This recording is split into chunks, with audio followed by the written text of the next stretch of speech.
नमस्कार, आपका स्वागत है हमारे इस चैनल में। मैं हूं आपके साथ शिप्रा।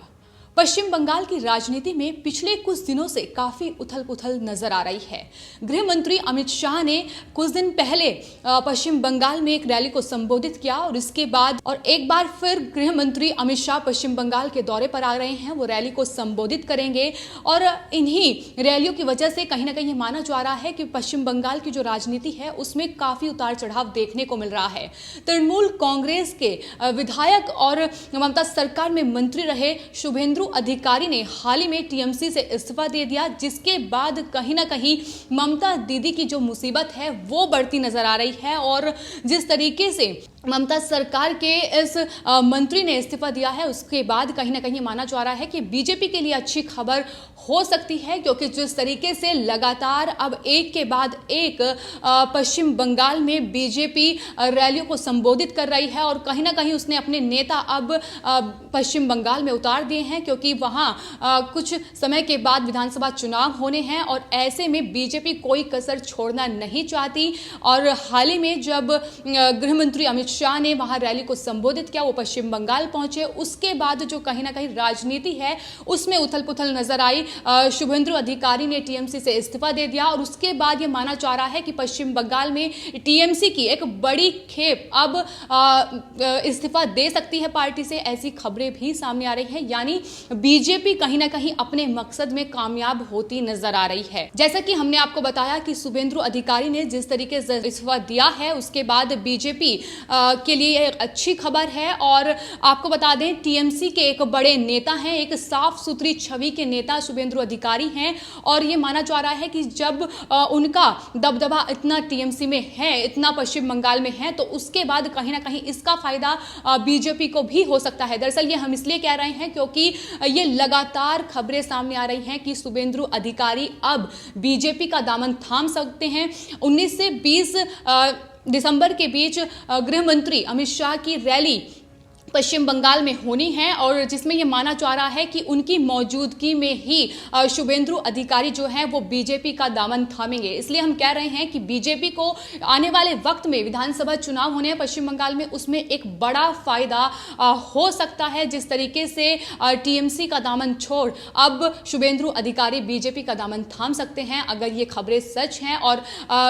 सही में शुभेंदु अधिकारी बीजेपी का दामन थामते हैं तो बीजेपी के लिए सबसे अच्छी खबर पश्चिम बंगाल में है। आपको बता दें, शुभेंदु अधिकारी का पश्चिम बंगाल के 6 जिलों की 50 विधानसभा सीटों पर अच्छा दबदबा माना जाता है और ऐसे में अच्छी खबर बीजेपी के लिए है। लेकिन खबर यह भी है कि शुभेंदु अधिकारी के साथ कई बड़े नेता टीएमसी के अब टीएमसी का साथ छोड़ सकते हैं, बीजेपी का दामन थाम सकते हैं, ऐसी खबरें लगातार आ रही हैं। और आपको बता दें, मिहिर गोस्वामी जो कि पहले ही टीएमसी के नेता थे लेकिन उन्होंने बीजेपी का दामन थाम लिया है। इसी के साथ एक और बड़े नेता हैं जिन्होंने बीजेपी का दामन थामा है, वो हैं जितेंद्र तिवारी, जो लगातार सुर्खियों में हैं कि ये भी बीजेपी का दामन थाम सकते हैं। तो लगातार ममता दीदी जो हैं वो मुसीबत में फंसती पश्चिम बंगाल में नजर आ रही है। आपको बता दें, पश्चिम बंगाल में अब विधानसभा चुनाव होने हैं, ऐसे में बंगाल को फतेह करने की रणनीति बीजेपी लगातार तैयार कर रही है। उन्होंने अपनी स्पेशल 7 टीम बना ली है जिसके तहत वो रणनीति बनाएंगे। वहां अपने जो बड़े नेता हैं साथ उन्हें पश्चिम बंगाल में भेजेंगे और वहां जो कार्यकर्ता हैं पश्चिम बंगाल में उनसे लगातार बातचीत होगी। ममता दीदी की क्या कमजोरी है उन्हें आंका जाएगा, जिसके तहत बीजेपी अपनी रणनीति वहां बनाएगी। आपको बता दें, स्पेशल 7 टीम जो है उसमें कौन कौन है, उसमें संजीव बालियान है, गजेंद्र शेखावत हैं, अर्जुन मुंडा हैं, मनसुख मंडाविया हैं और केशव प्रसाद मौर्य जो कि उत्तर प्रदेश के उप मुख्यमंत्री हैं वो भी इस टीम में शामिल हैं, प्रधान सिंह पटेल हैं और नरोत्तम मिश्रा भी इस टीम में शामिल है। यानी बड़े नेताओं को बीजेपी ने चुना है जो कि पश्चिम बंगाल में जनता के बीच पहुंचेंगे और वहां लोगों से संवाद करेंगे। ममता सरकार के खिलाफ एक रणनीति तैयार की जाएगी ताकि आने वाले विधानसभा चुनाव में बीजेपी उस गढ़ को अपना हासिल कर सके। आपको बता दें, लोकसभा चुनाव में अच्छा प्रदर्शन बीजेपी ने वहां किया था, जिसके बाद बीजेपी का जो मनोबल है वो वहां बढ़ा है और उसी मनोबल को और बढ़ाने की कोशिश बीजेपी की तरफ से हो रही है कि किस तरीके से वहां की जनता को अपने पक्ष में किया जाए। आपको एक बात और बता दें कि हाल ही में जब बीजेपी अध्यक्ष जेपी नड्डा पश्चिम बंगाल में पहुंचे थे तो किस तरीके से वहां उन पर हमला किया गया, ये भी बीजेपी लगातार मुद्दा उठा रही है कि किस तरीके से पश्चिम बंगाल में एक हिंसक घटनाएं भी देखने को मिल रही हैं। आपको बता दें पश्चिम बंगाल के लिए जो स्पेशल 7 टीम बीजेपी की तरफ से तैयार की गई है, दरअसल लोकसभा की 42 कुल सीटें पश्चिम बंगाल में हैं, जिसके तहत 6-6 सीटें प्रत्येक जो नेता जो स्पेशल 7 टीम उतारी गई हैं उन्हें वहां सौंपी जाएगी। वहां वो जनता के बीच पहुंचेंगे, बीजेपी कार्यकर्ताओं से मुखातिब होंगे और उसके बाद पूरी की पूरी रणनीति जो है ममता दीदी के खिलाफ वो वहां तैयार करने की कोशिश बीजेपी इस वक्त कर रही है। फिलहाल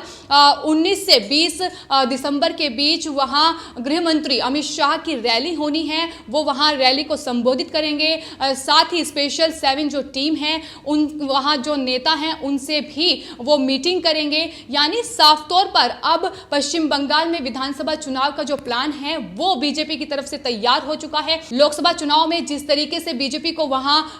सीटें हासिल हुई और कहीं ना कहीं इन जीत के जरिए मनोबल बीजेपी का बढ़ा, अब उसे पूरी तरीके से इन विधानसभा चुनाव में भी भुनाने की कोशिश बीजेपी की तरफ से की जाएगी। आपको बता दें हाल ही में जिस तरीके से बीजेपी अध्यक्ष जेपी नड्डा पर हमला किया गया उसको लेकर भी बीजेपी पुरजोर तरीके से ममता सरकार पर हमला बोल रही है। उनका साफ कहना है कि लगातार हिंसक घटनाएं हो रही हैं और कहीं ना कहीं ममता दीदी को यह डर सता रहा है कि अब बीजेपी जो है वो पश्चिम बंगाल में मजबूत हो रही है और ममता दीदी को यह डर है कि कहीं ना कहीं उनसे पश्चिम बंगाल छिन ना जाए, जिसको लेकर लगातार हिंसक घटनाएं सामने आ रही हैं। जेपी नड्डा को वहां चोट पहुंचाई गई, उसके बाद से मामला और ज्यादा उग्र हो गया और अब बीजेपी इस मुद्दे को लेकर पश्चिम बंगाल में उतर चुकी है। पूरी तरीके से बुनाने की कोशिश की जा रही है कि किस तरीके से जो पश्चिम बंगाल में तृणमूल कांग्रेस है उससे दबाया जा सके और अपना परचम लहराया जा सके। बिसात बीत चुकी है, स्पेशल 7 टीम बीजेपी ने तैयार कर ली है, तमाम कार्यकर्ताओं से वहां मुखातिब लगातार नेता हो रहे हैं और रैलियों का दौर भी शुरू हो गया है। तो आने वाले वक्त में देखना होगा कि आखिर कैसे बीजेपी पश्चिम बंगाल में तृणमूल कांग्रेस को पीछे छोड़कर अपना दबदबा बनाती है या फिर नहीं। लेकिन जिस तरीके से बीजेपी की रणनीति अब हमें दिख रही है वो साफ है कि लगातार तृणमूल कांग्रेस के जो नेता हैं वो अब पार्टी का दामन छोड़ रहे हैं और कहीं ना कहीं बीजेपी की ओर अपना रुख कर रहे हैं। ऐसे में बीजेपी ने अपनी तैयारी साफ दिखा दी है कि किस तरीके से उनकी वहां तैयारी है और किस तरीके से वो पूरी तरीके से तृणमूल कांग्रेस या फिर कहें ममता दीदी को पश्चिम बंगाल में टक्कर देने जा रहे हैं। तो जैसा कि हमने आपको बताया कि किस तरीके से जो तृणमूल कांग्रेस सरकार है पश्चिम बंगाल में वो कहीं ना कहीं हिंसक घटनाओं को बढ़ावा दे रही है। जैसे कि बीजेपी लगातार आरोप भी लगा रही है ममता सरकार पर, क्योंकि जिस तरीके का हमला लगातार हो रहे हैं, फिर चाहे वो बीजेपी अध्यक्ष जेपी नड्डा पर हो, तो लगातार जो कानून व्यवस्था है पश्चिम बंगाल में वो ममता सरकार के लिए गले की फांस बना हुआ है, जिसका नुकसान उन्हें आने वाले चुनाव में भुगतना पड़ेगा। और जिस तरीके से ममता बनर्जी लगातार फिर चाहे वो रोहिंग्या मुसलमान हो या फिर जो दुर्गा पूजा है उसे जिस तरीके से बैन करने की बात कर रही हैं, तो इसका नुकसान भी पश्चिम बंगाल में तृणमूल कांग्रेस को आने वाले वक्त में उठाना पड़ सकता है और इसका फायदा बीजेपी उठाने की कोशिश पुरजोर तरीके से करेगी। तो साफ तौर पर ममता दीदी का गढ़ इस बार एक कह सकते हैं कि एक घमासान मुकाबला बीजेपी तृणमूल कांग्रेस के बीच वहां देखने को मिल सकता है, क्योंकि बीजेपी अब तृणमूल कांग्रेस को पश्चिम बंगाल में कड़ी टक्कर देती नजर आ रही है, क्योंकि वहां के जो मुद्दे हैं वो बीजेपी ने साफ कर लिए हैं कि किस तरीके से ममता सरकार के खिलाफ अपनी रणनीति तैयार करनी है। और अभी चुनाव में वक्त है, लेकिन इससे पहले ही साफ तौर पर जो केंद्र सरकार की यानी बीजेपी की जो रणनीति है वो पश्चिम बंगाल में साफ तौर पर दिखाई दे रही है कि किस तरीके से ममता सरकार को या यूं कहें कि ममता बनर्जी को किस तरीके से घेरना है, कौन से वो मुद्दे हैं जिन पर बीजेपी ममता सरकार को घेरने की कोशिश करेगी, ये वो पहले ही तय कर चुकी है और लगातार रैलियों का दौर भी शुरू हो गया है। तो साफ तौर पर जिस तरीके से स्थितियां अब पश्चिम बंगाल में बनती नजर आ रही हैं। राजनीतिक उठापटक शुरू हो गई है। लगातार जो तृणमूल कांग्रेस के बड़े नेता हैं, दिग्गज नेता हैं, वो पार्टी का साथ छोड़ रहे हैं। तो ममता बनर्जी की परेशानियां तो लगातार बढ़ ही रही हैं, लेकिन वहीं बीजेपी को इससे पुरजोर फायदा होता नजर आ रहा है।